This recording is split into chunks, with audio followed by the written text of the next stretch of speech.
নমস্কার বন্ধুরা, উর্মিলা রান্নাঘরে অনেক অনেক স্বাগত জানাই। আজকে আমার রান্নাঘরে দেখাবো, এই দেখুন, এটা হচ্ছে মসুরির ডালের আর হচ্ছে এটা হচ্ছে মাছের মাথা দিয়ে মসুরির ডাল রান্না করব। আশা করি আপনাদের পুরো ভিডিওটা ভালো লাগবে, আর আপনারাও আশা করি ভালো আছেন, সুস্থ আছেন। এই দেখুন, আর কিভাবে রান্না করছি পুরো ভিডিওটা দেখার জন্য আপনাদের কাছে কিন্তু বিশেষ অনুরোধ রইল।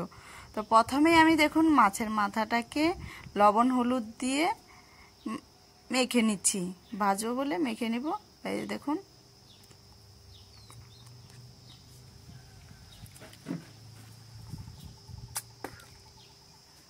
তারপরে এদিকে দেখুন কড়াইটাও আমার কিন্তু গরম হয়ে এসছে।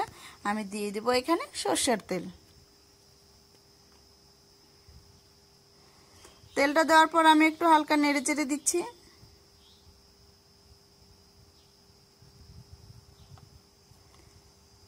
তেলটাও বেশ কিন্তু গরম হয়ে গেছে। আমি এখন মাছের মাথাটা ভেজে নিব।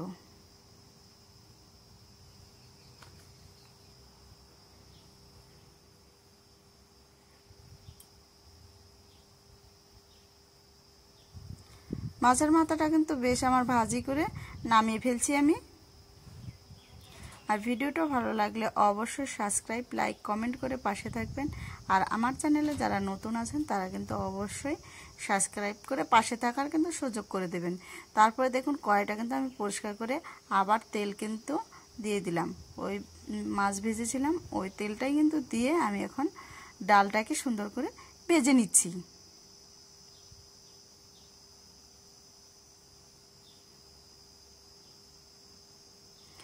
এভাবে একটু হালকা একটু হবে, ভাজি হবে, তখন কিন্তু আমি দিয়ে দিব জল।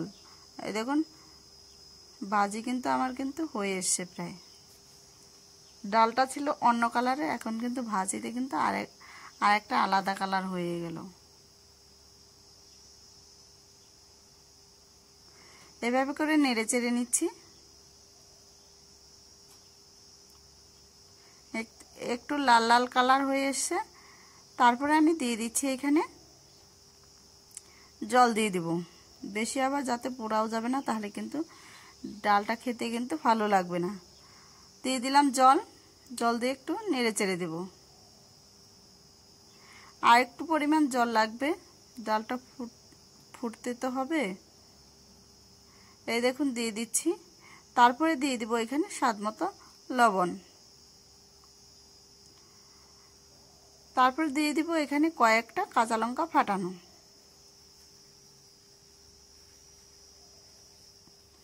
দিয়ে আমি একটু নেড়ে চেড়ে দেব। এই দেখুন ডালটা ফুটছে।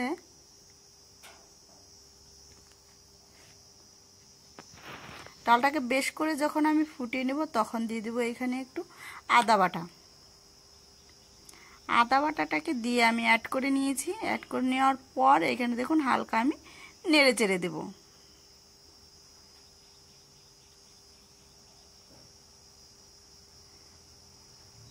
তারপরে দেখুন এখানে আমি দিয়ে দিব ধনে বাটা। ভেজে নিয়েছিলাম, ভাজা ধনে বাটা দিয়েছি। দিয়ে হালকা একটু নেড়ে চেড়ে দেব। নেড়ে চেড়ে দেওয়ার পর ওই যে ভেজে রাখা মাছের মাথাটাকে এখন ভেঙে নিচ্ছি। ভেঙে নিয়ে আমি কিন্তু দিয়ে দেবো এর মধ্যে।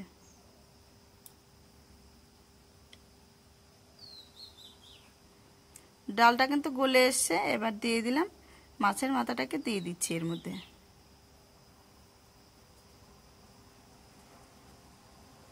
দিয়ে আবারও আমি নেড়ে চেড়ে দেব।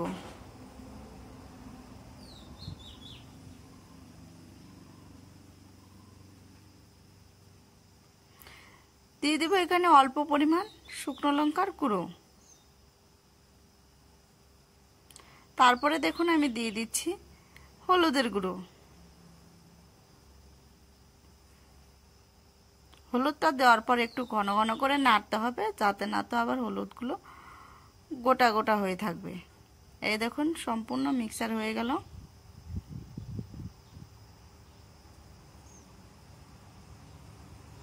সুন্দর কিন্তু ডালটা কিন্তু গলে এসছে। তারপরে এখন আমি এটাকে নামিয়ে নিচ্ছি। ফোড়ন দেব বলে নামিয়ে নিলাম। আবারও আমি কড়াইটা পরিষ্কার করে নেব।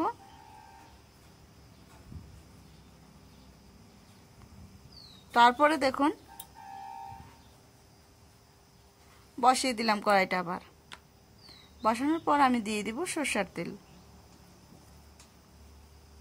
ফোড়ন দেব বলে দিয়ে দিব সরষের তেল। এইখানে দিয়েছি, একটু তেলটাকে নেড়ে চেড়ে দিব।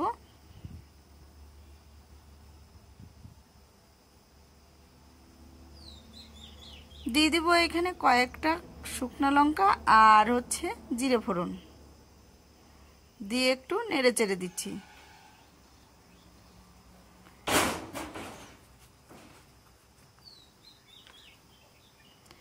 নেড়ে চেড়ে নেওয়ার পর আমি দেখুন এইখানে দিয়ে দিব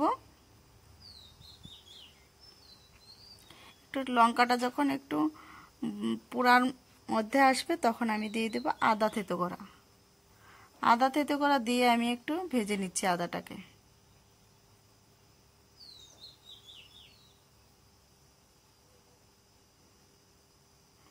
ডালটাকে দিয়ে দিলাম। এখন ডালের কিন্তু দারুণ একটা সেন্ট বেরিয়ে হয়ে এসছে। আমার ডালটাকে একটু ফুটিয়ে নিব। ফোড়নটা দেওয়ার পর আমি বেশিক্ষণ জাল দেব না, 1 মিনিটের মতো জাল দেব। তারপরে দেখুন এইখানে মশলা নিয়েছি, ভাজা জিরা বাটা, একটু গরম মশলা বাটা দিয়েই কিন্তু আমি নামিয়ে ফেলবো, বেশি জাল দেব না।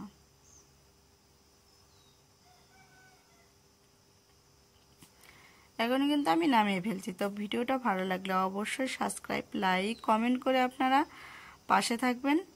এই দেখুন নামিয়ে ফেললাম।